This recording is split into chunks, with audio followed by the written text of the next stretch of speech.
cidade depois da outra, muitas fazendas, experiências diferentes, mas seguimos ligados pela história.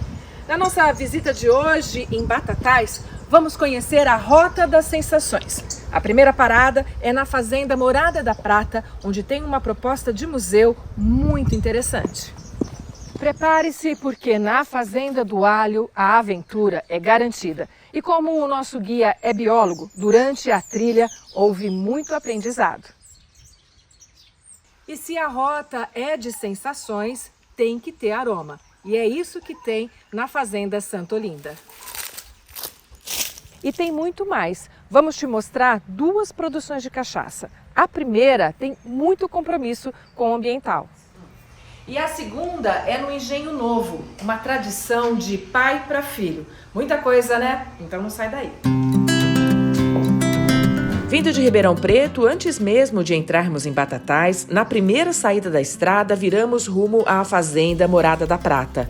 Ali na chegada, começaram as interjeições da equipe. Que linda essa alameda! Nossa, parece um túnel com essas árvores fazendo sombra. E é bonito mesmo. O bom é que vai ficando tudo melhor. A primeira imagem que registramos foi da antiga Túlia, agora servindo de escritório, mas com tudo muito preservado.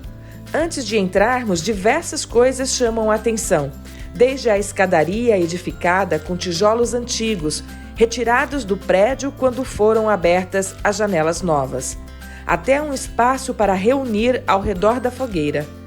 As árvores que ambientam a área externa do prédio é um show à parte. A fazenda abriga ainda alguns jequitibás com mais de 500 anos.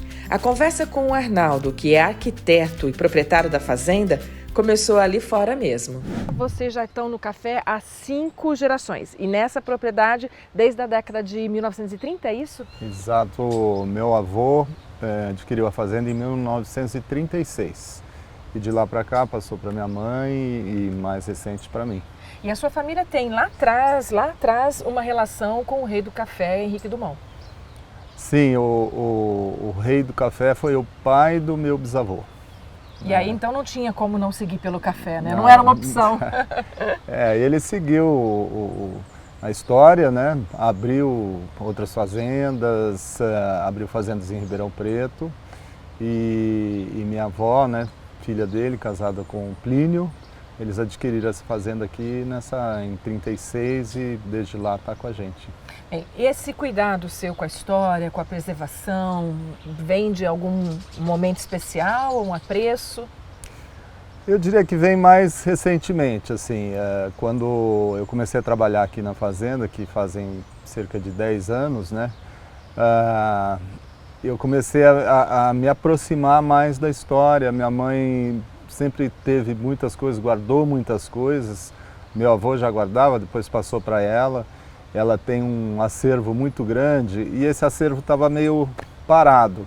E eu aqui na fazenda, nos fins de tarde e tal, comecei a dar uma olhada e ver a qualidade do material, a riqueza do material que tinha. E aquilo tudo me chamou muita atenção. E aí eu comecei a ler e separar. Bem, os objetos, de uma certa forma, você concentrou num único lugar e você tem ali um protótipo de museu que deve vir a ser um museu.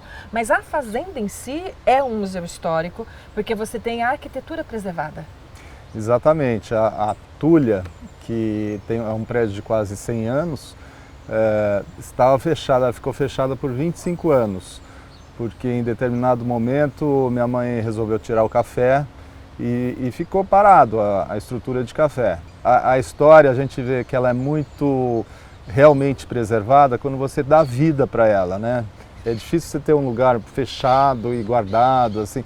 Então a gente resolveu colocar as atividades dentro do prédio, restaurar ele e colocar atividades dentro. Então hoje toda a nossa parte administrativa está aqui dentro, além de ser um local para a gente receber os clientes e amigos aqui na fazenda. Vamos fazer uma visita? Vamos lá. Então vamos.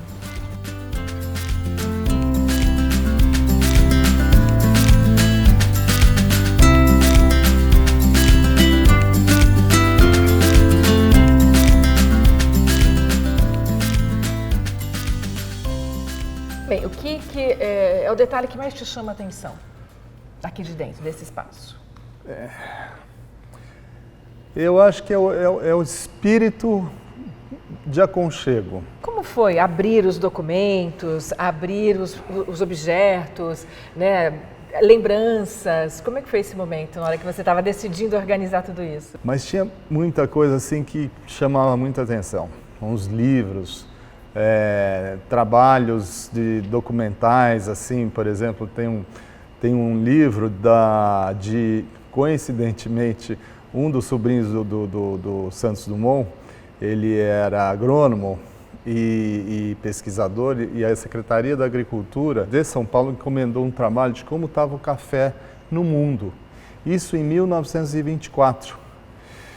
Ele organizou uma expedição pelo mundo do café, área produzida, sistemas de produção, variedades plantadas, custo de produção, logística para ir para o porto, pragas e doenças. É maravilhoso. Quer dizer, muito do que a gente sabe hoje, com certeza, deve ter tido uma origem aí nesses estudos. Com certeza, e isso gerou 2 volumes, e eu tenho os 2 volumes originais aí, maravilhosos. Parte desses materiais estão expostos em uma parede para quem quiser ver. O Henrique Dumont assinava essa revista, que ele foi estudar na França engenharia, quando ele voltou ele recebia essa revista aí. E ela assim, ela tem temas do mundo inteiro, né? Então tinha agricultura, pesquisa, e tinha um setor da revista de aviação, que era um tema efervescente da época, mas tinham vários outros. E através dela, ele viu a Guerra da Secessão nos Estados Unidos e ele pensou, pô, vai faltar algodão no Brasil, ou melhor, nos Estados Unidos e talvez no mundo. E o Brasil não tinha tradição nenhuma de algodão na época, 1950, por aí. O que ele fez? Ele foi comprar um navio de semente de algodão no Egito, mandou vir, um navio aportou no Rio de Janeiro, e ele com 300 carroças de boi da fazenda que eles tinham ao norte, 300 quilômetros ao norte de Belo Horizonte, fez 2 viagens para levar as sementes para a região da fazenda e plantar algodão na área. Então, o pai do Santos Dumont já era uma pessoa assim, com uma visão... Agora me fala a sua fonte, de onde você sabe tudo isso? Da leitura, de contar? Ah, tá bom. Você vai olhando, vai pesquisando, vê as cartas, foi ali. Qual é a função no passado dessa sala? Isso aqui é realmente a tulha onde se guardava o café. Você vinha com o café por cima, naqueles vagõezinhos que eram cheios ali no terreirão. Ele vem para o vagão, descarregava o café aqui e ia enchendo. Aqui eles controlavam a altura e consequente o volume de café que tinha aqui dentro. Então armazenava o café em coco aqui, com casca, seco e com casca. Para movimentar ele, essa abertura aqui, eles abriam ali por baixo, embaixo tem uma bica de jogo, essa bica de jogo transportava o café para o elevador da outra sala, aonde ia se maquinar o café, descascar, limpar e ensacar e despachar. Na verdade, isso aqui é presente, né? Essa atividade hoje é a sua produção cafeeira. Exatamente. Nós somos aqui focados em café especial. Então, o café especial tem uma atividade a mais que é justamente todo o trabalho de produção do café, mas do pós-colheita para frente, já existe um trabalho bem mais detalhado de separação, de controles, né? Então, no café especial, a gente já identifica os cafés com potencial, a gente tem processos diferentes de seca, né? De fermentação de café induzida e trabalhada, né? Um pouco do que dá a ele o título de especial tem a ver com o que ele está fazendo ali, né? Separar tudo, né? Totalmente, né? Esse trabalho é o trabalho de classificação, né? Olha, 1 a 1. É uma primeira fase que ele vai fazer a classificação daquele lote, ver o quanto que ele tem esse lote de peneiras diferentes, de defeitos, e para isso tudo poder precificar e preparar esse café adequadamente. E do outro lado você acabou montando um café. Exatamente.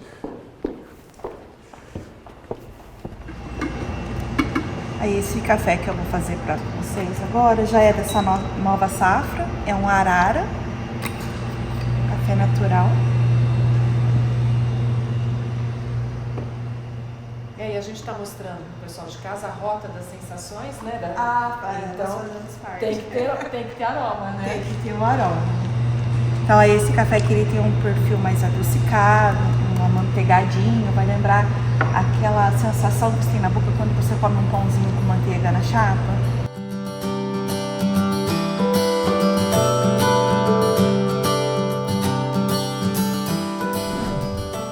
É um privilégio olhar pelas enormes janelas e contemplar o vale.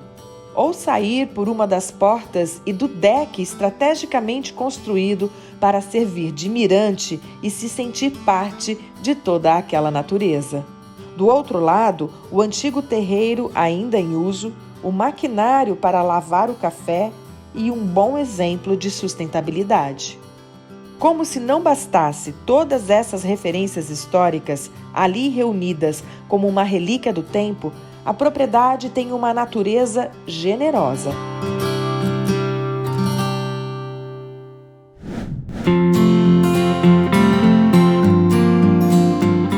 Saímos todos em uma caminhonete só para visitar uma das cachoeiras. Ainda bem que eu não estava dirigindo. Passamos por uma curva na descida que só o Arnaldo mesmo para dar conta. Mas é segura, só muito íngreme. Jesus amado!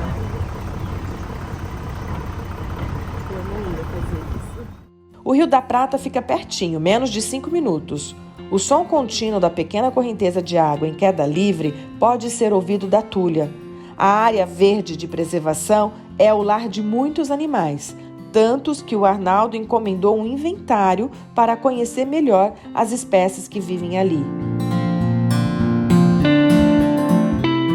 Já no caminho de volta, paramos na igrejinha que originalmente expõe a via sacra desenhada em louça pela matriarca Dona Maria Helena.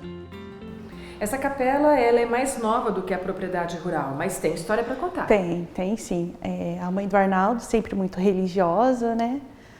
Então, aqui a gente tem um costume de todo início de safra, fazer uma celebração para abençoar a nova colheita, né, que está para começar. E no final da colheita também a gente costuma fazer essa celebração, depois faz até um churrasquinho para a confraternização dos funcionários, em agradecimento à safra que a gente acabou de ter, né? Como ela é sempre muito religiosa, sempre gostou de pintar, então aqui a gente tem as pinturas, né, da Via Sacra feita por ela. E no altar aqui, ela fez questão de colocar a imagem com cada santo que representa o nome dos filhos, né? Então aí a gente tem a Santa Ana, o São Arnaldo, São Luís e Santa Cecília.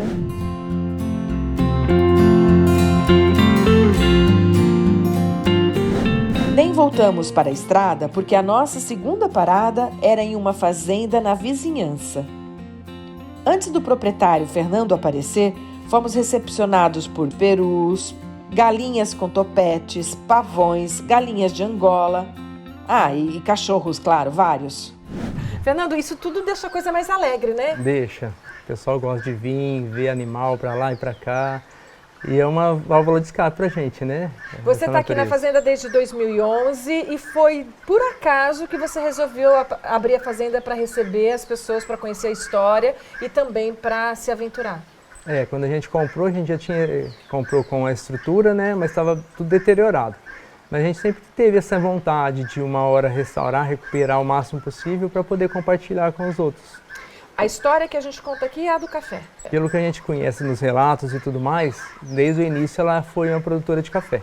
Depois, com o passar do tempo, foi havendo algumas mudanças de proprietário e aí saiu um pouco o café, né? Aí agora a gente está reintroduzindo tudo novamente. Essa casa que a gente está é a casa original da fazenda? É o casarão original, de 1870. Quem muito gosta de vir aqui são os ciclistas. A maioria começou pelos ciclistas, mas hoje em dia família, pessoal que vem de fora, conhecer a região, vem aqui, e ciclista continua assim, bastante pessoas de fora. Tá, quando você os recebe aqui na fazenda, qual é o percurso que você propõe?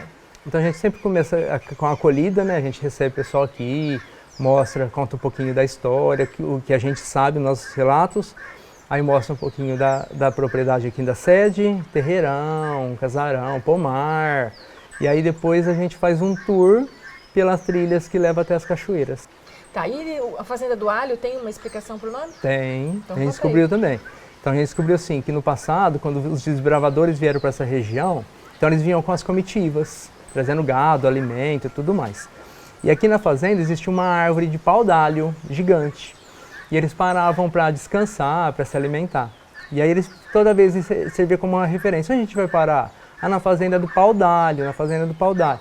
Com o tempo, eles deram uma abreviadinha um pouquinho, aí ficou a Fazenda do Alho. E a gente não quis mudar. No território da propriedade, você tem 4 cachoeiras? 4 cachoeiras que o pessoal visita. Quais são? Tem a primeira do Bambu, depois a da Gruta, a da Onça e a última é a do Alho. Eu vou em todas menos na da Onça. Né? Porque eu estou imaginando que na do Bambu recebeu esse nome porque deve ter um bambuzal, né? A outra recebeu a do Alho porque tem a ver, inclusive deve estar mais perto ainda lá do pau-d'alho, né? A outra?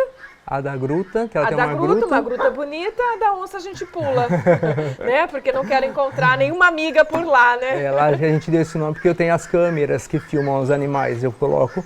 E nessa cachoeira a gente registrou uma onça parda, então a gente achou justo batizar com o nome da onça. As visitações são só de finais de semana ou está aberto Não, todos os dias, mas somente com agendamento. Com agendamento. Porque a gente tem a nossa rotina na fazenda.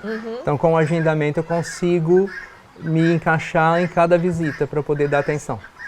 É fantástico como a trilha sonora é autoral, né? Isso. Não tem jeito de copiar de jeito nenhum, porque esse que está aqui é a galinha da Angola. Esse aqui está falando, né? Tô fraco. O riacho vem da onde? Esse riacho vem da primeira represa de cima, que já existia quando a gente comprou, e aí continua até hoje. Beleza, e a gente vai dar uma volta para saber um pouquinho mais dessa história. Eu vou mostrar para vocês, onde vocês quiserem. Antes de pegarmos a trilha, o Fernando teve que pedir para a esposa Janaína ficar com o ganso Tunico, porque ele insistia em nos seguir. Aí partimos. Eu adoro experimentar frutas novas, por isso fomos parando. Primeiro a uvaia. Azeda, nossa! Tem um sabor bem... azedinho. E também só dela, né? Não parece com... Não parece com nada assim. Pitanga? Ela é meio parente da pitanga. Da pitanga, não é? Goiabinha do campo. Isso. Mas o suco... é azeda. Mas ela tem um sabor único. Bem azeda, não é pouco azedo, não. Muito azeda. Depois um maracujá doce. 7 minutos depois, já estávamos na trilha coberta que dá acesso à Cachoeira do Bambu. O fato do Fernando ser biólogo acrescentou muito conteúdo ao passeio. A nosso pedido, ele foi explicando tudo. Aí a gente vê essa água meio alaranjada, mas é a cor dela, não tem poluição, mas porque aqui no passado foi um vulcão, que a gente está em cima de rocha de basalto, e ele é rico em minério de ferro, aí ela oxida e vira ferrugem, por isso dessa cor laranjada, então se você cheirar ela, cheira ferrugem. A descida para a segunda cachoeira, a da Gruta, foi tranquila também. Você já sabe que pulamos a Cachoeira da Onça, né? Vai que... Brincadeira, só não fomos porque o tempo era restrito e queríamos muito ver a maior de todas, a do pau-d'alho. No caminho visitamos a árvore que dá nome ao sítio. E sim, quando esfregamos a folha, tem cheiro de alho. Caminhamos um pouco, passamos pelo meio do cafezal, atravessamos uma pinguela. Isso, pinguela, peça de madeira atravessada sobre um leito de água para servir de ponte. E então chegamos na cachoeira com quase 11 metros de altura. Se ali fosse o nosso último destino, não teria pensado 2 vezes em me banhar naquela água. Mas ainda tínhamos 3 outras paradas. Para nos refrescarmos, porque o dia estava bem quente, um delicioso suco de graviola. Voltamos para a trilha e deixamos a Fazenda Pau-d'Alho, levando na bagagem amor pelo Tunico, que não saía de perto e muito aprendizado sobre a fauna e a flora, compartilhado pelo Fernando. Valeu aí, Fernando! Cara, você ser biólogo faz toda a diferença nesse passeio. Lá fomos nós pela estrada fora. Essas propriedades que estamos visitando fazem parte de uma rota criada por profissionais do turismo de Batatais, a Rota das Sensações. E faz todo sentido esse nome. Já nos conectamos até aqui com várias sensações e a terceira parada vai elevar o nosso olfato. Olha que delicadeza da família da Cleici nos esperando com a mesa posta. Salgados da padaria central de Batatais e um suco inacreditável de bom, feito de um capim muito especial que ela cultiva ali mesmo na propriedade. Alimentados, porque a fome já estava nos deixando tristes, fomos passear pela plantação. Como é que começou essa história dessa produção de aromas? Tudo começou porque eu sou neta e filha de raizeiras, quer dizer, pessoas que usavam as plantas medicinais, né, que ia para os matos para procurar raízes e folhas para poder fazer chá, fazer garrafada. Então eu sempre acompanhei minha avó e depois acompanhei minha mãe. E nós somos em 6 irmãos, né, 4 mulheres, 2 homens, e eu fui a única. Inclusive eu tenho receitas que são tipo simpatias que ela passou para mim para me dar continuidade. Então eu sempre amei as plantas medicinais. Em 2012 o Gabriel, meu filho, passou na Faculdade Federal de Lavras, né, na UFLA. E chegando lá tem das 2 acho que, faculdades do Brasil que tem pós-graduação em plantas medicinais. Levando ele para fazer a matrícula, eu passei na porta do Horto Floripa de plantas medicinais. E eu falei assim, eu vou estudar aqui. Comecei a estudar tudo, fiquei lá um tempo, fiquei lá 3 anos com ele, aí depois vim, já comecei a plantar. Ele falava, mãe, espera, deixa eu formar. Eu falei, não dá tempo, eu quero começar. Aí já comecei, a gente começou a plantar, porque o nosso carro-chefe é a melaleuca, né? Mela o quê? Melaleuca, planta de folhas longas e esverdeadas, originária da Austrália, cultivada na Europa, Ásia e na América do Sul. Isso mesmo, cultivada aqui pertinho, ali em Batatais. Que é essa planta que a gente está mostrando aqui, né? Existe mais de 150 espécies de melaleuca. E essa aqui é a melaleuca alternifolia. Ela aqui ainda não tem tanto aroma. Então, você tem que atritar ela para você poder sentir. Ah, tá. Porque ela tem com as... certeza. Ela tem imediatamente depois. De uma certa forma, ela era muito comum no tempo das nossas avós, porque era uma cultura popular. Houve um hiato, né, de não se falar muito sobre os óleos essenciais, e se eu estiver errada você me corrige, mas nos últimos 2 anos tenho ouvido muitas pessoas falar, pessoas que tiram da bolsa, é isso que você quer, então tem esse óleo, mas é esse, então tem esse óleo. Hoje o uso está se tornando comum. Eu acho que nem é tempo das nossas avós, porque eu acho que veio lá da época das múmias, né? Toda perfumaria vem dos óleos essenciais, né? Os perfumes de botânicos, de tocador. Aí o Gabriel se forma e vocês dão uma curva aí na sua trajetória. Aí foi criar nome. Então, além dessa daqui, qual mais você tem aqui na plantação, na estufa? De plantas medicinais? Isso. Aqui é uma planta medicinal que chama capim-nagô. Aqui é a semente dela.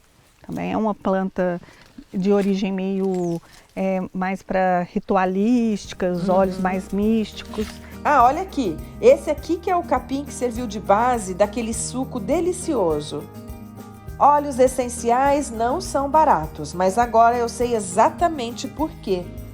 Dê uma olhada na quantidade mínima produzida a partir de um tantão de hidrolato. Tá bom, só sei disso porque a Cleici me explicou. Hidrolato é um termo utilizado para fazer referência a um grupo de produtos que contém diversas propriedades terapêuticas.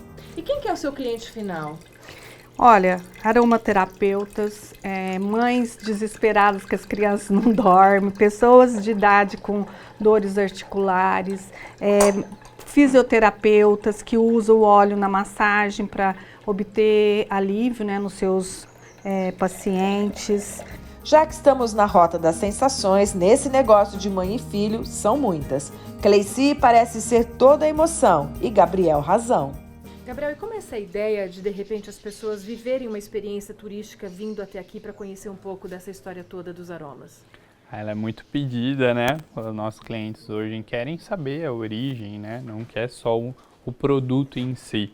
Hoje, produto, a gente tem diversas marcas, eles querem saber um pouco por trás. Então, trazer as pessoas para vivenciar um pouquinho o que é o plantio, o que é o preparo de uma muda desde o início, passar para o campo, os cuidados, para depois a gente fazer todo o processo de destilação e colocar, né, nos frasquinhos, fazer os fracionamentos para depois uso, é muito legal. Então, a gente tem tanto a parte de vivência, quanto destilações, tirar algumas dúvidas sobre isso e poder mostrar, né, um pouco do nosso trabalho, de onde começa, como é feito, né. A ideia agora é promover essa multiplicação das plantas em um viveiro em escala comercial, passar elas para campo e a gente ter os primeiros testes validados. A aromaterapia, ela é para todos, né?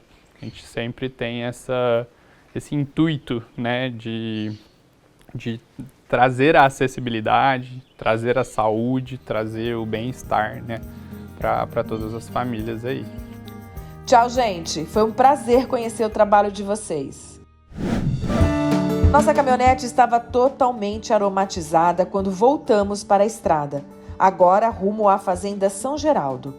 Essa aqui que estamos sobrevoando de drone. Estava muito curiosa para conhecer a experiência da Espinagro com as práticas da economia circular. A gente sempre ouve falar sobre a necessidade de se aproveitar tudo e zerar a produção de lixo. Mas no dia a dia ainda falta materialidade. Não aqui. A Laura explicou tudinho e é muito legal ver na esteira de produção o reaproveitamento total. Nós nascemos em 2017, né? A empresa foi fundada nessa data para produzir mudas pré-brotadas de cana. E já naquele momento a gente identificou tudo que era possível fazer de sustentável aqui. Coleta da água, captação da água da chuva, por exemplo, para lavagem de toda a área externa, para a própria conversão na irrigação das mudas. Então, nesse momento, a gente já tinha uma pegada sustentável. Mas foi em 2020, quando a gente teve a oportunidade de processar os toletes, que é um resto que a gente tem da produção das mudas, né? Já visto que só as geminhas brotam, que a gente conseguiu processá-las, obtendo a cachaça. Então a circularidade estava muito mais pautada na geração de um novo produto. A gente não só usava recursos que eram provindos aqui de chuva ou restos culturais para a gente fazer adubação, mas a gente começou a obter um novo produto de um resíduo da primeira produção, que era das mudas. Então, em 2020 que a gente virou essa chavinha realmente para produzir mais com os resíduos que já eram gerados aqui na propriedade. Só para a gente colocar tudo isso na esteira da produção. Você começa aqui pela muda pré-brotada. Você faz o plantio? Ou a comercialização é da muda? A gente comercializa as mudas, então elas são adquiridas por pequenos produtores até grandes usinas que vão formar novos canaviais. E desse processo de produção, onde é usado só a geminha, já tem a geração desse resíduo nobre, que é o tolete. Tá. Aquele toletinho que a gente Então, aqui nesse intervalo aqui de produção, você já tem matéria-prima para cachaça? Perfeito. Exatamente no momento do corte. Eu corto as minhas canas no campo, trago elas para cá para serem beneficiadas para a muda e já há a geração aí desse resíduo, que é o entrecorte, né? O cortezinho entre as duas gemas de brotação. Então, nessa área aqui que a gente está conseguindo ver e que a gente está voando de drone agora, essa área aqui, ela é produção só para a muda? Ela é para 500 hectares de muda que ela provê e 60 mil litros de cachaça, a mesma área. Ah, a mesma área. Tudo acontece junto. Por isso a ciclagem, né? A importância da gente usar o resíduo que seria de um descartado para uma nova produção, que é a cachaça. Tudo isso é oriundo dos mesmos 15 hectares, do mesmo campo. No momento em que a gente está falando de Agenda 2030, de ODS, essa conexão, essa preocupação com o meio ambiente, além de ser atual, tem agregado valor, inclusive, né? Muito. Das 17 ODS que foram lançadas, desde 2020 a gente se adaptou ao selo, né? Começamos a cumprir algumas, começamos com 5, hoje já são 16 capturadas aqui e verificadas, né? Anualmente a gente passa pela recertificação da Today 2030 pela SGS. Mas o meu imaginário, quando eu penso em cachaça, eu penso em engenho, eu penso em coisas mais antigas. E aqui a gente está falando de contemporaneidade. Como é que se dá isso? Na verdade, sim. A gente usa a metodologia de produção da cachaça como há muito se usa para a produção de alambique. A nossa cachaça é 100% artesanal, que a gente comumente fala, destilada nos alambiques de cobre. Mas o nosso engenho é muito novo, a gente tem ele montado há 2 anos. Esse agora vai ser o primeiro ano de invase da nossa safra oficial, que é do ano passado. Ah, foi dessa proposta de reutilização que surgiu a cachaça Sozé. Mas deixa a Laura mesmo explicar. E o nome, qual a origem? Bom, o Sozé era o seu José Augusto Mazella, que foi quem comprou essa fazenda, que é o avô do meu marido. E porque ele gostava muito de natureza, não conseguia ver nem passarinho preso assim na gaiola, a gente quis fazer uma singela homenagem a ele, que foi quem começou a cana-de-açúcar então na nossa família. Aí o seu Zé Sustainable Cachaça já carrega aí essa questão da sustentabilidade na garrafa toda. Cachaça boa é do Brasil. E olha que legal, os gringos vão tomar a bebida produzida aqui em Batatais. A cidade está bem na fita com essa história de exportação. Lembram lá da Fazenda Morada da Prata? Eles exportam café especial. Eita mistura boa! Começa com cachaça e acaba com café preto. Ali do lado, o senhor João Antônio produz cachaça de maneira muito artesanal. Seu engenho é pequenininho, mas tem o tamanho certo para a produção caseira que ele faz há muito tempo. Tudo começou com seu pai, que acreditava que a cachaça artesanal era melhor mesmo. Ah, sim, principalmente para consumo próprio, né? Hoje tem mais alguém fora da família, mas o objetivo foi consumir para a família, uma coisa de gasto, né? Como meu pai falava, era para o gasto. Então, sempre fazendo o produto caprichado, né? Não visando tanto expansão e tudo. O senhor aprendeu a mesma receita que ele fazia? Sim, mesma receita. A receita não tem nada química, tudo é fermentado com milho, né?